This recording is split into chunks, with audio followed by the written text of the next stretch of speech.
So in terms of neural fatigue, do you have any maybe tips for us? Because it seems like once it sets in, it's like almost like too late. Like all of a sudden you're completely cashed out. Is there anything like internally that you pay attention to? Well, there are several signs that would tell you that the nervous system is becoming fatigued. First of all, obviously, your motivation to train will decrease. Okay. The problem is that as somebody who likes training hard, with competitive background, you have learned to go past that. Yeah. But there are some physical signs that you can use. The two best tests I use for nervous fatigue are hand strength. You buy a dynamometer and you test your hand strength at every single workout. Okay. Basically, grip strength doesn't vary that much. You know, even if you train it hard, it takes a while to get stronger. So it's a fairly good baseline of what your nervous system is. I noticed that the first thing that goes away when your nervous system is fatigued is grip strength. The bar starts to feel heavy in your hand. You're doing a deadlift and for some reason it just doesn't feel right. It feels like you can't hold on to the bar. Neural fatigue, first sign is grip strength. So if you test it at every single workout, you'll have a pretty good idea of the working state of the nervous system. If all of a sudden you have like a 20% drop in grip strength, then there's something wrong with you. You should take it easy with your workout, maybe do some neural charge or eccentric less stuff. Another good test, if you don't have the dynamometer, is the broad jump or vertical jump test. I prefer a broad jump because it's kind of hard to test the vertical jump with preciseness, but with jumping length, it's pretty easy to see also. Power goes away fast when the nervous system is fatigued. Strength can be maintained, endurance can be maintained even more, but power drops down really, really quickly.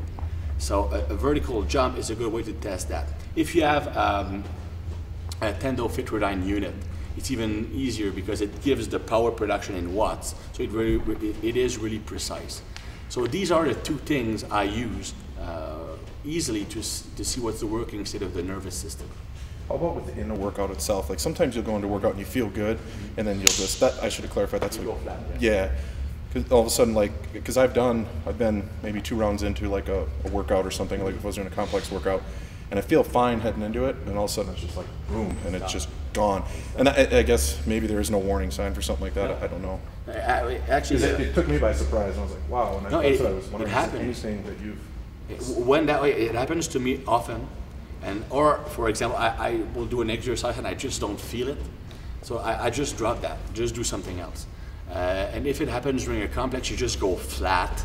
Then my recommendation would be to stop the workout and maybe do some explosive work for like 25 minutes and then stop. Yeah. Okay. But you can't really, as you mentioned, it happens all of a sudden. Yeah. And it happened to me, it happened to many people. You just go flat. That's because oftentimes it happens right after a great performance. You had a great set, and you just die. And stop there. Mm-hmm. Don't live for strength, don't live for volume, just do some explosive work and go home. Okay. But it's something you can prevent, it just happens. You can't predict that. And then another question I had, like this morning we're doing active rests, we're doing biceps. Let's say you had a lagging body part. Would that be a good way to improve that body part? Absolutely. Just even if it's not the focus of that workout, but exactly. just sprinkle it in. The only comment I'll have on that is don't train a muscle group for like the active rest that will interfere too much with the strength work. So if you're lagging shoulders, don't do that on the bench press, otherwise it will just decrease performance too much. But as a rule of thumb, when you have a lagging muscle group, oftentimes it's just that you're not good at activating that muscle group. So you have to practice recruiting it often. So it's better to do it very frequently and not going to the limit of heavy weights, just practice recruiting that muscle. The more often you practice it, the faster it will improve. That's why for the Sven press, for example, or the squeeze press, these are good exercises because there's very little eccentric component. So you can do that on a daily basis. Don't create too much muscle tearing, but you practice recruiting the muscle. And that's the first step in being able to correct a weakness.